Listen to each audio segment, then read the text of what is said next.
दोस्तों ये कहानी है एक आदमी की जो सबसे पहले आईने के सामने खड़ा हो जाता था और सुबह सुबह कहता था कि मुझसे ज़्यादा दुखी आदमी कोई भी दुनिया में नहीं होगा।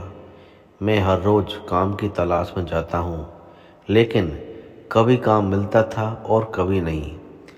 इसी वजह से बहुत परेशान हूँ। इससे मेरी परेशानियाँ धीरे धीरे बढ़ रही हैं, जिससे कि मैं मुसीबतों का सामना कर रहा हूँ। वह अपने जीवन में बहुत दुखी हो चुका था, हर तरफ से परेशान था। मुसीबतें उसके सामने खड़ी रहती थी, उसे कोई भी समाधान नहीं मिल रहा था। वह सोचता था कि मेरी ज़िंदगी में खुशियाँ कब आएंगी, मैं कब अच्छी तरह से रह पाऊँगा। वह घर में अकेला ही रहता था।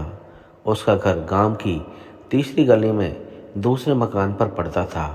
सभी लोग हर रोज़ देखा करते थे और उसे हमेशा यही कहते थे कि तुम्हें एक ऐसा काम तलाश करना चाहिए जिससे कि तुम हर रोज़ करते रहो, तुम्हारी आमदनी को भी धीरे धीरे बढ़ाते रहो। वह आदमी यही कहता था कि आप समझ नहीं रहे हैं, गांव में इतना काम नहीं है, मेरे पास कोई खेती तो नहीं जिससे मैं पूरी करके अपनी आमदनी में बढ़ोतरी कर पाऊँ। मेरे पास तो सिर्फ यह एक छोटा सा मकान है जिसमें मैं रहता हूँ और मेरे पास इसके अलावा कोई जरिया नहीं है। मैं कहीं जा भी नहीं सकता। अगर कहीं पर जाता भी हूँ तो मुझे धन की आवश्यकता होगी और धन मेरे पास अभी नहीं है। सभी लोग इसके बारे में थोड़ा सोचते थे, लेकिन आज की दुनिया यही है कि कोई किसी के बारे में ज़्यादा नहीं सोचता है। सुनकर सभी लोग चले जाते थे, लेकिन मदद करने के लिए कोई भी तैयार नहीं था।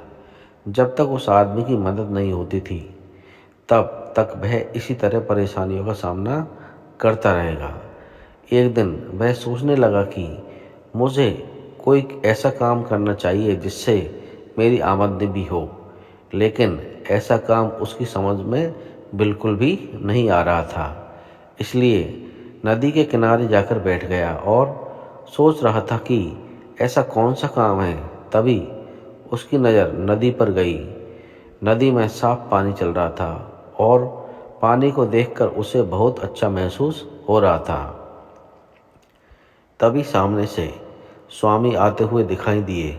उसने स्वामी महाराज को प्रणाम किया और कहा कि मेरे जीवन में बहुत सारी समस्या हैं। अगर मुझे आप कोई समाधान बता पाएँ तो इस मेरे जीवन में सुधार हो सकता है।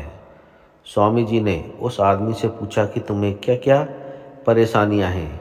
तभी वह आदमी बोला कि मुझे एक परेशानी नहीं है, मुझे तो बहुत सारी परेशानियां हैं जिनकी वजह से मैं कोई भी कार्य ठीक से नहीं कर पाता हूँ और मुझे कभी कभी काम मिलता है।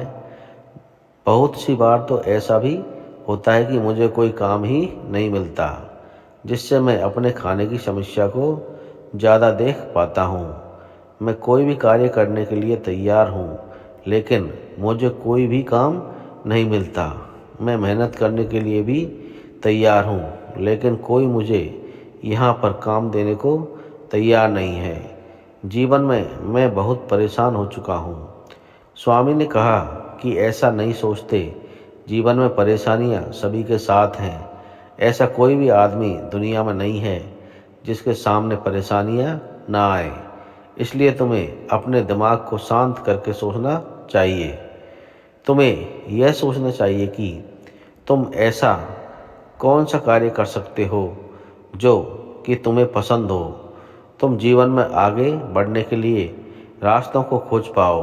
वह आदमी कहने लगा कि मुझे तो कुछ भी समझ में नहीं आ रहा है, आप ही मुझे कोई रास्ता दिखाइए। तभी स्वामी महाराज जी ने कहा मेरे साथ मेरे आश्रम में चलो। स्वामी जी उसे अपने आश्रम में ले गए और कहने लगे कि देखो यहाँ पर कितने सारे भक्त खड़े हुए हैं। यह सभी लोग परेशान हैं और अपनी समस्याओं का समाधान लेने आए हैं, लेकिन यह कोई भी नहीं जानता कि समाधान हर व्यक्ति के अपने पास ही होता है, लेकिन वह उसे देख नहीं पाता। स्वामी जी ने कहा कि अगर तुम इन सब की सेवा करते हो सेवा भाव से कार्य करते हो और धन के बारे में नहीं सोचते हो तो तुम्हारा जीवन बहुत अच्छे से व्यतीत हो सकता है। जब आदमी ने यह सुना तो वह कहने लगा कि मैं कोई भी काम करने के लिए तैयार हूँ। स्वामी जी ने समझाया, तुम्हें कोई कार्य नहीं करना है, सबकी सेवा करनी है और सेवा को हमेशा करते रहना है। इससे तुम्हारी धीरे धीरे सारी समस्याएं खत्म होंगी। जो तुम अकेलापन महसूस कर रहे हो वह भी दूर हो जाएगा, क्योंकि तुम्हारे साथ कोई नहीं रहता, तुम अकेले रहते हो। इस वजह से बहुत ज़्यादा परेशान रहते हो। तुम हमेशा साथ रहो, इससे तुम्हारी परेशानियां भी दूर होने लगेगी। इस तरह आदमी उन्हीं के साथ रहने लगा, सभी भक्तों की सेवा करता था। उनकी सेवा में ही उसका जीवन व्यतीत हो रहा था और उसे मन की शांति का अनुभव होने लगा। धीरे धीरे अपने आप को भी बदलने लगा। वह एक अच्छा इंसान बन गया। दोस्तों, सभी लोग मुसीबतों से घबराकर बहुत सारे गलत फैसले ले लेते हैं। उस कारण उनकी समस्या समाप्त नहीं होती और बढ़ जाती है। इसलिए जीवन में हमेशा परेशानियों को दूर करने के लिए दिमाग को शांत करके सोचना चाहिए और एक न एक दिन आपको रास्ता ज़रूर मिल जाएगा। दोस्तों, अगर आपको ये कहानी पसंद आई है तो कृपया कमेंट करें और शेयर एंड सब्सक्राइब जरूर करें। धन्यवाद।